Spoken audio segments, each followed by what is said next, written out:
at Oxford High School in the mid-1950s, you would be familiar with Ecclesiastes 3, 1 through 8. It was a different age. The principal would have at every convocation of students, every meeting they were in school, wherever they might be, they would read Ecclesiastes 3, 1 through 8. I don't think you could do that now, unfortunately. And we see what's happening in our schools today. But this is what the students of those days at Oxford High School were accustomed to hearing. To everything there is a season, and a time to every purpose under the heaven. A time to be born, a time to die. A time to plant and a time to pluck up that which is planted.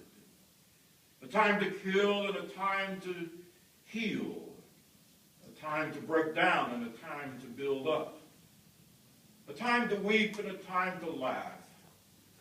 A time to mourn and a time to dance. A time to cast away stones and a time to gather stones together.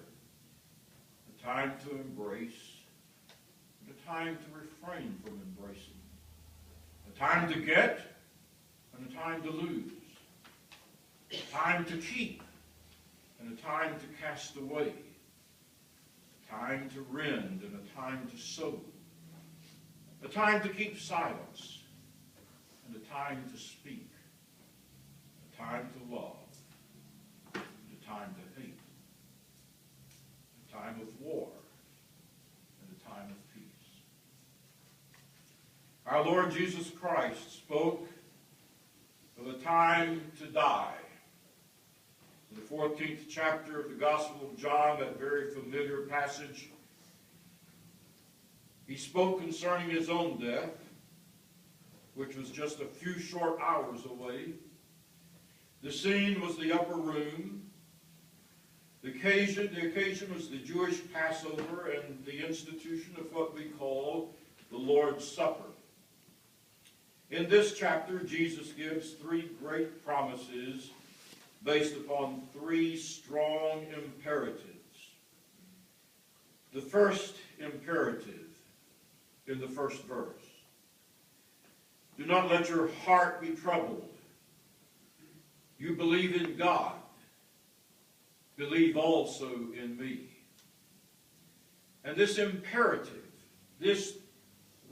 what you followers of mine will do, here is the promise that I make to you if you do this.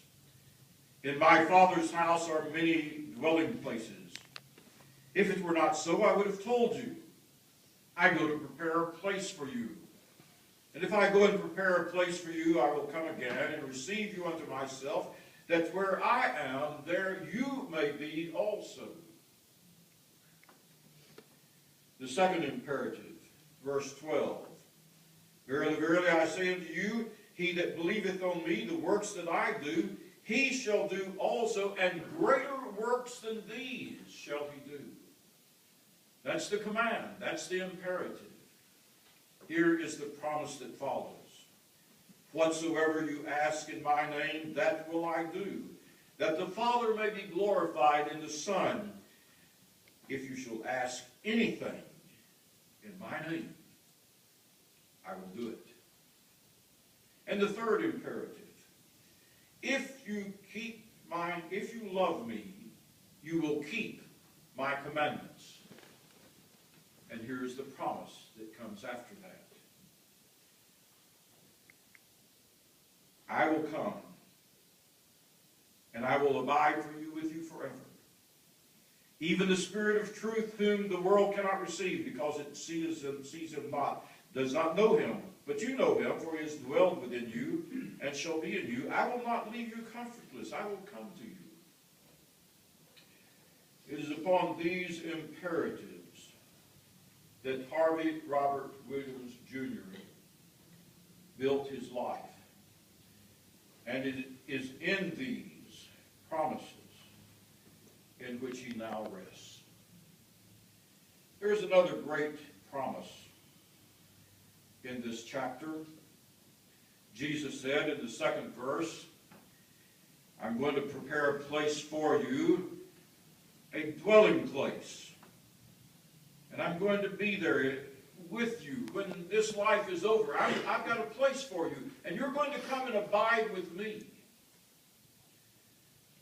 But something we overlook so very often when we read this 14th chapter of the Gospel of John is the 23rd verse, when Jesus, in answer to the question or statement of a disciple, said unto this disciple, if a man loves me, he will keep my works, and my Father will love him, and we will come unto him, and we will make our abiding place with him.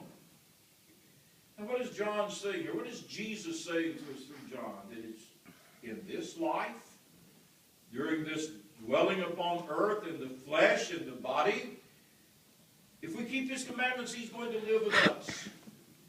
And then when this life is over, we're going to go and live with him.